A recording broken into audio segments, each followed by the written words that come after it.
রাজধানীর মধুমিতা সিনেমা হলে সাকিব খান অভিনীত তুফান সিনেমা দেখতে গিয়ে হামলার শিকার হয়েছে দর্শক। শুধু দর্শকই নয়, অতর্কিত হামলার শিকার হন সংবাদ সংগ্রহের জন্য নিয়োজিত সংবাদকর্মী।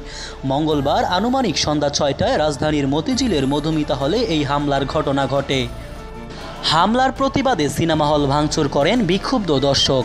টিকিট না পাওয়ায় এমন অনাকাঙ্ক্ষিত পরিবেশ তৈরি হয় মধুমিতা সিনেমা হলে।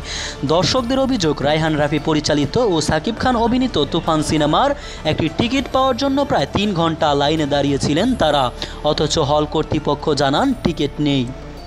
এদিকে নির্ধারিত দামে টিকিট বিক্রি না করে হলের বাইরে অতিরিক্ত দামে অবৈধভাবে টিকিট বিক্রি চলছিল। হল কর্তৃপক্ষের যোগসাগজে ব্ল্যাক টিকিট বিক্রি হওয়ায় দর্শক ক্ষোভ প্রকাশ করলে ব্ল্যাকে টিকিট বিক্রেতারা লাঠি নিয়ে দর্শকদের ওপর তেড়ে আসেন।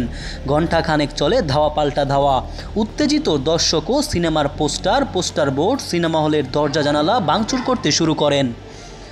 পরিস্থিতি নিয়ন্ত্রণের বাইরে চলে গেলে ঘটনাস্থলে পুলিশ পৌঁছায় ২ কালোবাজারিকে আটক করেন। হলে হামলা প্রসঙ্গে মধুমিতা সিনেমা হলের ব্যবস্থাপনা পরিচালক নওশাদ সংবাদ মাধ্যমকে জানান, নির্ধারিত আসনের ৩ গুণ দর্শক ছিল। দর্শকের চাপ সামাল দিতে না পারাতেই এমন অনাকাঙ্ক্ষিত ঘটনা ঘটেছে। মোহাম্মদ সায়েম সরকার, নিউজ বাংলাদেশ 64।